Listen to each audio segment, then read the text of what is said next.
ఈ వీడియోలో మనం పౌనపున్యాలతో కూడిన అవర్గీకృత దత్తాంశం యొక్క సగటును ఎలా కనుగొనాలో పరిశీలనలు మరియు పౌనపున్యాలను ఉపయోగించి దశల వారీగా తెలుసుకుంటాం. ఒక ఉదాహరణ చూద్దాం. ఏవైనా కొన్ని సంఖ్యలను ఇచ్చినప్పుడు సగటు లేదా సరాసరి లేదా అంకగణిత మధ్యమం మీన్ ఎలా కనుగొనాలో ఇప్పటికే నేర్చుకున్నాం. ఇక్కడ నేను కొన్ని యాదృచ్ఛిక సంఖ్యలను రాస్తున్నాను. 2, 3, 4, 5, 2, 3, 4, 5. ఈ సంఖ్యల సగటును కనుగొనాలంటే ముందుగా అన్ని సంఖ్యలను కలపాలి. తర్వాత వచ్చిన మొత్తాన్ని పరిశీలనల సంఖ్యతో భాగించాలి. అంటే ఇక్కడ సగటు ఈజ్ ఏమవుతుంది? సంఖ్యలన్నింటినీ కలపాలి. 2 + 3 + 4 + 5 + 2 + 3 + 4 + 5 ఈజ్ డివైడెడ్ బై మొత్తం ఎన్ని పరిశీలనలు ఉన్నాయి? 8 ఉన్నాయి. కాబట్టి ఏమవుతుంది? Is divided by 8 is equals to ఏమవుతుంది? 28/8. దీన్ని సాధించినట్లయితే మనకి 3.5గా వస్తుంది. అంటే ఈ సంఖ్యల యొక్క సగటు ఎంత వచ్చింది? 3.5. ఇలా చేస్తే మనకి అంకగణిత మధ్యమం లేదా సగటు అనేది లభిస్తుంది. కానీ ఇక్కడ ఒక విషయం గమనించండి. ఇక్కడ 2 అనేది మీకు 2 సార్లు వచ్చింది. అలాగే 3 కూడా 2 సార్లు, 4 2 సార్లు, 5 కూడా 2 సార్లు వచ్చింది. అందువల్ల కొన్ని సందర్భాల్లో సగటును కనుగొనే విధానం దత్తాంశం ఎలా ఇవ్వబడింది అనే విషయంపై ఆధారపడి ఉంటుంది. ఇప్పుడు మనం తెలుసుకోవాల్సింది ఏంటంటే ప్రతి పరిశీలన ఎన్నిసార్లు ఉందో తెలిసినప్పుడు సగటు ఎలా కనుగొనాలి అనేది. దానికోసం మనం ఒక సరళ పట్టికను తయారు చేద్దాం. మొదటి వరుసలో పరిశీలనను తీసుకుందాం. దాని కింద వరుసలో పౌనపున్యం తీసుకుందాం. అంటే ఇక్కడ మనకి పరిశీలనలు ఏమేమి ఉన్నాయి? 2, 3, 4, 5. ఇవి మనకి ఒక్కొక్కటి 2 సార్లు వచ్చాయి కాబట్టి అవి ఎన్నిసార్లు వస్తే అది ఆ సంఖ్య యొక్క పౌనపున్యం అవుతుంది. అంటే 2 సార్లు కాబట్టి ఇక్కడ పౌనపున్యం ఎంత అవుతుంది? 2. అలాగే 3కు కూడా 2, 4, 5కు కూడా 2. ఎందుకంటే ఈ సంఖ్యలన్నీ కూడా 2 సార్లు వచ్చాయి కాబట్టి. ఇలాంటి సందర్భాల్లో సగటును ఎలా కనుగొనాలంటే మనకిచ్చిన ప్రతి పరిశీలనను వాటి పౌనపున్యంతో గుణించి వాటి మొత్తాలని తీసుకోవాలి.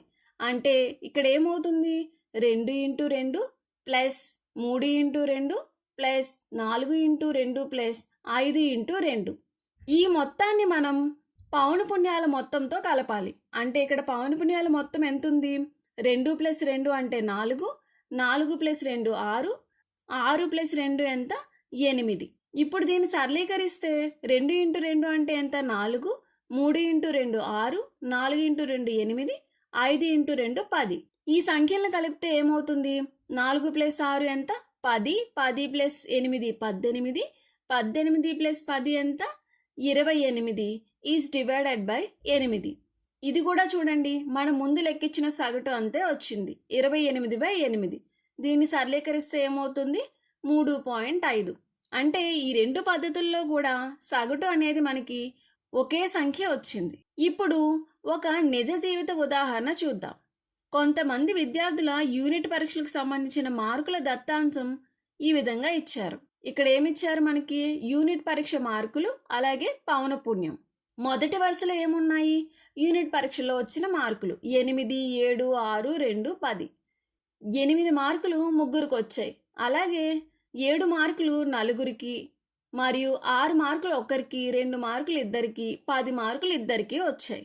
ప్రతి మార్కుకు అది ఎన్నిసార్లు వస్తుందో తెలిపేదే పౌనపున్యం. అంటే ప్రతి మార్కు ఎంతమందికి వచ్చింది అనేది. 8 మార్కులు 3 సార్లు వచ్చాయి అని ఉంది. అంటే దీని అర్థం ఏంటి? 3 మంది విద్యార్థులకు 8 మార్కులు వచ్చాయి అని.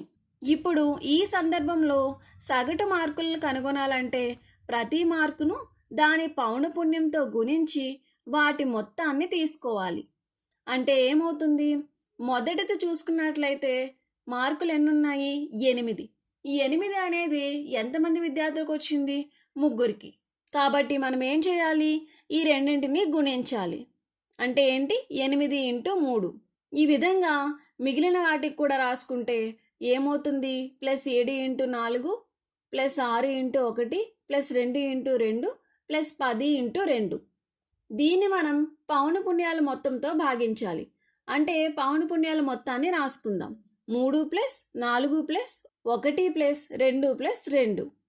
ఇప్పుడు దీన్ని సరళీకరించినట్లయితే ఈజ్ ఈక్వల్స్ టు 8 ఇంటూ 3 అంటే ఎంత? 24 plus 7 into 4 28 plus 6 into 1 1 plus 4 plus 20 is divided by వీటన్నిటిని కలిపితే మనకి ఎంత వస్తుంది? 12.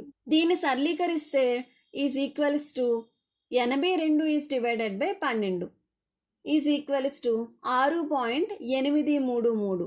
అంటే ఇక్కడ సగటు మార్కులు ఎన్ని వచ్చాయి మనకి? 6.833.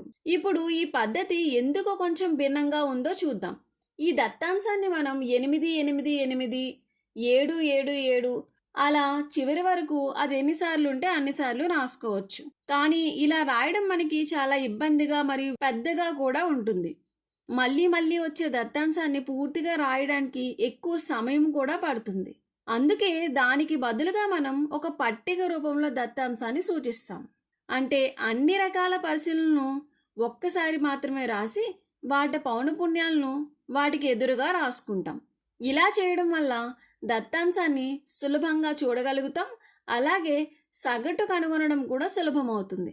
దీనివల్ల అసలు భావం మాత్రం మారదు. అంటే అన్ని విలువల మొత్తాన్ని తీసుకొని మొత్తం పరిశీలన సంఖ్యతో భాగించడమే సగటు. ఇప్పుడు పరిశీలనలను సాధారణంగా మనం XI రూపంలో సూచిస్తాం. అంటే ఇదేమవుతుంది? x1 x2 x3 and so on. అలాగే పౌనపున్యాన్ని మనం FIతో సూచిస్తాం. F1 F2 F3 and so on.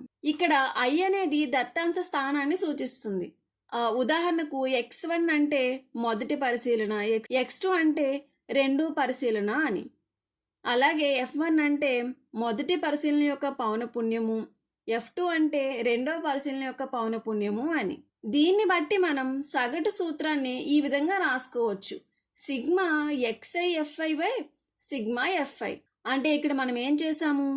XI/FIని కనుగొని వాటి మొత్తాన్ని సిగ్మా FIతో భాగించాలి. ఈ విధంగా పౌనపున్యాలతో ఇచ్చిన పట్టిక రూపంలో ఉన్న దత్తాంశానికి సగటును కనుగొంటాం.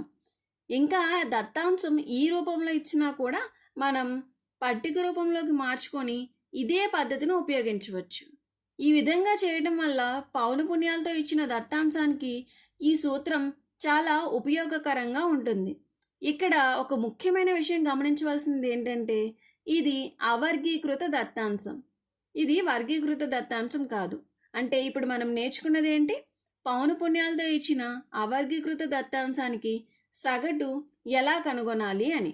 మనం ఏం నేర్చుకున్నాం? పౌనపున్యాలతో కూడిన అవర్గీకృత దత్తాంశం యొక్క సగటును కనుగొనడం. సగటు is equals to sigma XI/FI by sigma FI. దీనిలో ముందుగా మనం XI ఇంటూ FIని లెక్కించాలి. తర్వాత సిగ్మా XI/FIని కనుగొనాలి. దాన్ని సిగ్మా FIతో భాగించాలి. ఈ విధంగా మనం సగటును సులువుగా లెక్కించవచ్చు.